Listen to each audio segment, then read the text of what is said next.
Let it rain.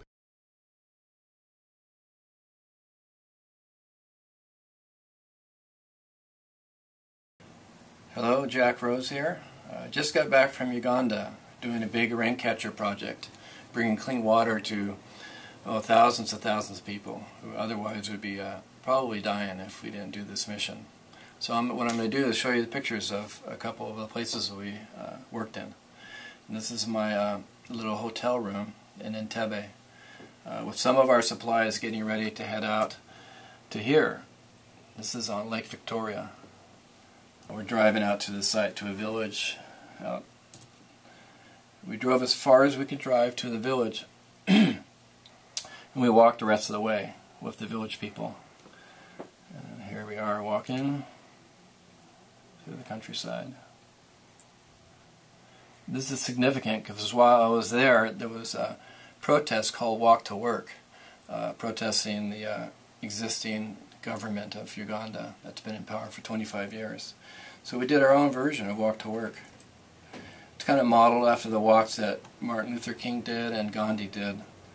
Very peaceful, but real dramatic. This is significant because the water sources they use there, they share with animals. There's donkeys and goats and wildlife and cattle. They all use the same water. And here is our walking to work. This is what people do every day with jerry cans to walk to the to the lake to get their water. And you'll see this is the person in the background. This is what they do all day long, coming to fetch the drinking water. And the water is brown and full of seaweed and algae. It's so contaminated from the runoff from the land. It has worm eggs in it, so just walking in it, the eggs go in through your pores and then hatch inside you. So it's very disgusting water, which we're going to drink. So we gathered our water from the lake. We're walking up to a good spot to do a demonstration. And this is what we do in villages throughout Uganda. Like I said, walking on dirt roads, really remote villages. And it looks just like this, each demonstration. Anywhere from this amount of people to 100 people in schools. This is our RAINCATCHER Uganda team leader. His name is Dennis. And he's teaching everybody how to assemble the filters into the jerry cans. Where we cut the top of the jerry can open so you can pour the water in. And then we cut a hole for the filter to attach. And that's the water we're going to drink.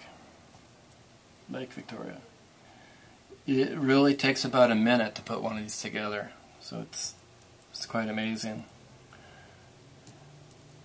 And the people receive what we do. Here we are right here, where the dirty water is being filtered through this filter right here and coming in and making clean water instantly. There's no, we don't have to wait. And then everybody starts drinking it. And the people here, when they see what we're doing, they see it as a miracle. And they receive it as a blessing. It's truly like, I call it a water into wine moment. But it's as if we landed from a spaceship from another planet and perform a miracle. And they get it.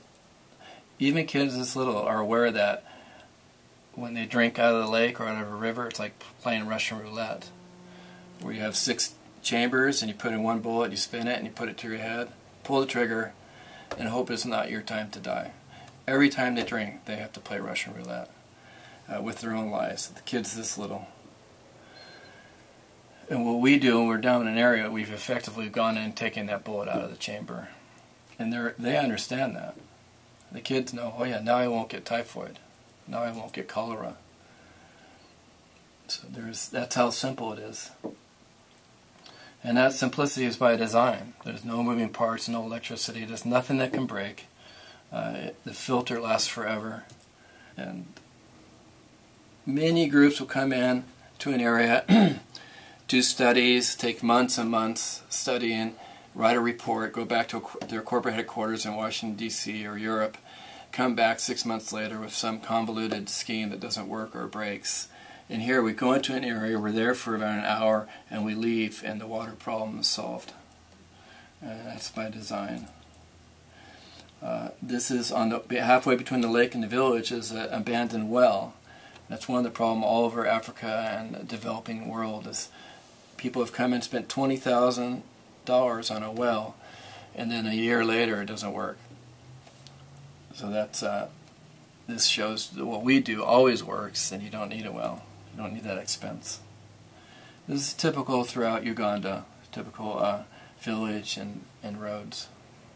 We're walking back to the village. So the lake water, it was as dirty as it was. The village people said, okay, we have another source of water we'd like you to clean for us. They were testing us. And so we walked back to the village, and they said, we want you to clean this water. So, of course, we knew we could, but everywhere we go, all the children, they're not observers. They participate in what we do, as you can see here. This is, for them here, getting the filters like winning the lottery. This woman here, you saw her in a slide earlier, she drank the Lake Victoria water, and now she knows this is 10 times worth, and she's smelling it and realizing that it smells clean instantly from the bad water to the good. Here's a close-up. You see polywogs in the water, that pond water we're here drinking. And of course it's a 1 micron filter, so the polywogs can't fit in. And neither can cholera, typhoid, worms, parasites, anything that gives children diarrhea and makes them sick is gone.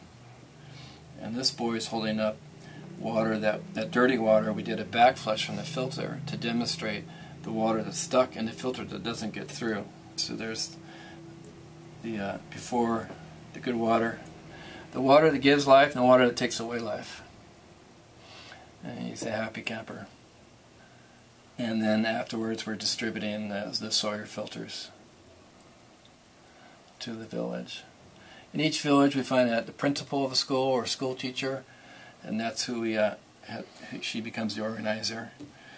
And we have her phone number, and we do follow-ups, and then when we bring more filters, next time we're there, she'll say we need 6 more, so we go back to that person. So we don't have to redo the demonstration. It just goes to that person, and she distributes it, and they teach.